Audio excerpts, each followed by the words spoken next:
Hi guys from PTE. This is Bernardo, your PTE coach, and I'm here to demystify five myths that I've heard everywhere since 2018 when I first took my PTE exam.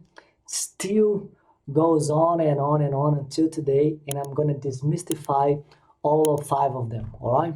First myth number one is that the female voice is not very attractive, let's say this way, to the PT algorithm. And this is fake, all right? I have plenty of female students.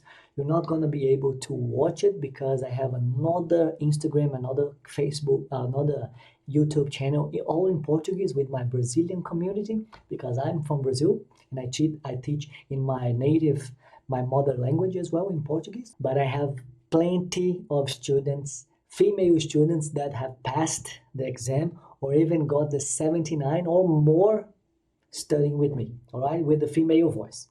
So this is more than a myth. Ladies, don't be scared to take the PT exam. You don't need to talk like a very great um,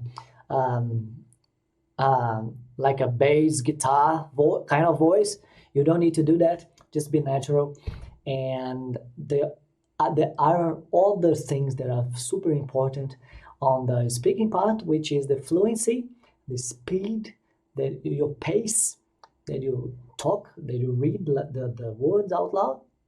It's way more important than your female voice, all right? And myth number two is that the preparation time, that you have a couple of minutes of seconds to present yourself before you start the test. And people ask me if this is scored or you have to follow those speaking rules, not to hesitate, not to stop, to speak fast. And this is not true. This preparation task, according to the official PT workbook, because I bought it, because I consider myself a teacher now, and I bought it, and I'm considered an official PT teacher. You just have this task to get used with the equipment. That's what they say, all right? So there's no marks. You don't need to worry about it. You don't need to prepare. You don't need to practice at home. Not at all, all right? You're going to be practicing other stuff that are more important on the PT test. And also, it doesn't take any time from your test, all right? And I always tell my students to spend time before your test starts because you have this time, so you better use it, all right? No one's going to push you to start the test, even though there is a timer at the end, but you have plenty of time to test your microphone to see if you're doing a lot of sh sound or s sound in your microphone. So you have to put it a little bit on your chin, right? And you have to put the microphone on your chin on this line here, so you don't make the sh sound, and you don't need to worry about time. All right, I tell all my students to take your time, read the instructions out loud because this is the first task and you're gonna be warming up your voice, and let the other people to start the test. All right, you better start at last so you get used to the noise and you start cracking the PT, right? You don't feel shy in the beginning. If there's a silence in the room and you start speaking, you may not start as intensely as you should, all right? Myth number three, reason to do the PT instead of IELTS, all right? Is it easier or harder? That's a great question, right? And basically, to be very impartial here, it's different. All right, but the thing is that you have to remember that I've never seen one person in this planet Earth that got higher marks on IELTS than in the PTE using the tricks. That's barely impossible to happen. So what's the point here of this myth? All the tests are different, right? I'm not talking bad things about IELTS, right? IELTS exists, and it's a test. I've done the IELTS as well, so I have experience, so I can talk about it. But I felt it's easier to do the PTE, to get higher marks on PTE, because the thing is, your English level, to improve your marks on IELTS, you have to improve your English skills, right? To improve your marks on the PTE, you can use the tricks. You don't actually need or have to improve your English to get higher marks. I'll give you my example, all right? I spent 8 months studying IELTS. I did an online course, in-person course, and a one-on-one course, and I took 3 exams, 3 IELTS tests, and my mark stood the same, 6, which is equivalent of 50 on PT, right? Nothing, nothing made my mark go up. And then I moved to PT, and within 5 months, I got full marks. In percentage, I went from 70% to 100%. And in 5 months, you gotta agree with me that you cannot change radically your English skills in 5 months, right? So I focused on the tricks, on the specific method that I can increase my marks without actually having to improve my English skills, which would require more time. Myth number 4, the equivalent of marks for the Australian government. There was a discussion last December 2020. They released a new PTE comparison marks with IELTS, right? And they said that it's gonna be higher than for example, 79 would be 84 to match 8 on IELTS, right? But this is not true. Nothing changed, all right?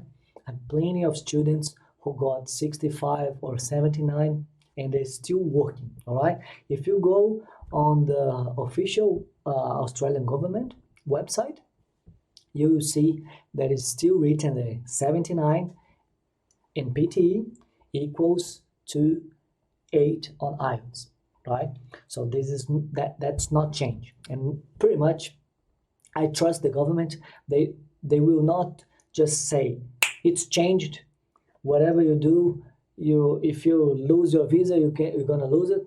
Nothing like that, right? I trust the government, and they're not gonna be like super intense in this way. They're gonna tell us in advance so people can prepare, right? Also, another little thing about the Australian government is that when you do the PTE exam, you get the results and it says that it's valid for 2 years, all right? But the thing is, the Australian government, and I'm pretty sure the New Zealand government as well, accept the PTE test for 3 years, right? I made my own application. I got the skilled visa because I'm a civil engineer.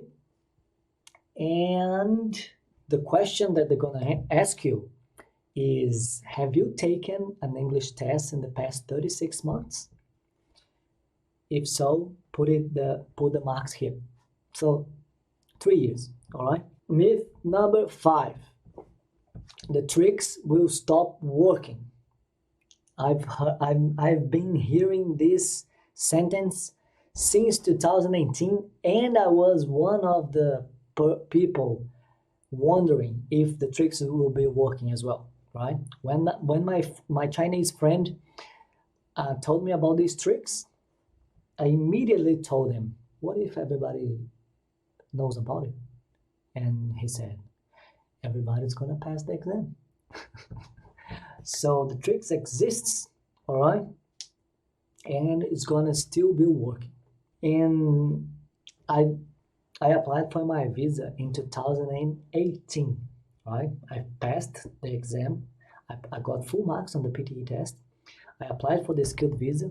I got the 189 visa because I'm a civil engineer. It's called the skilled visa. I'm a permanent resident. And in 2020, last year, I started teaching my friends. And they asked me, 2021, they asked me, Bernardo, it's been 3 years since we took the test. Are you sure the tricks are still working? And I said, that's a great question. So what did I do? What do you reckon? I booked my test. I told PTE that I'm going to apply for master in business administration or something. And I did the test again with the same skills, with the same tricks. And plus I had an idea. It's even on my Instagram in Portuguese. When I was talking about the universal template, I was like, if this universal template works, I'm gonna change how PTE works. And I did. And I got full marks on the speaking using only one template. All right.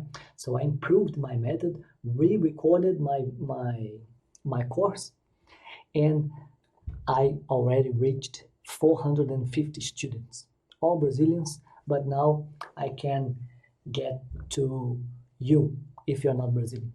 Plus, I ask my students to send me tricks that I haven't used or that they are not sure if it's gonna work, and they send me, and I used all of them, not all of them, but I decided which one I'm gonna use, and there are some of them that don't work, right? So it's good for me to keep testing different ones. If it works and it's better than my course, I record it and I update it, and I put to my students to learn. Otherwise, I learned which tricks don't work and I got more knowledge. And another myth that is just a bonus here, myth number 6, is that your English skills reflects your marks on PT. And this is not true, all right?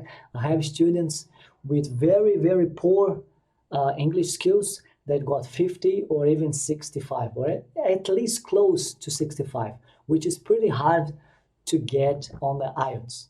If you go with a very poor English skills and do the IELTS, you're gonna be way out of 7, grade 7, all right? And I got students that they say they have very poor English skills and they got good marks, great marks, all right? So this is a myth, and the thing is, you have to learn the PTE best strategies, all right? The tricks, how to trigger the computer that your English is great, even though your English is not that great, all right? So that's what made me be an Australian resident and enjoy this lifestyle, these opportunities, and be ready for the economy to rise up again and have an even better quality of life. So that's it. My name is Bernardo. I hope you enjoyed. Stick with me. Leave a comment below for me, please, so you get to see your feedback. And if you have any questions, send me a comment or send me a DM, and I'll be thrilled to reply to you. All right? See you guys later.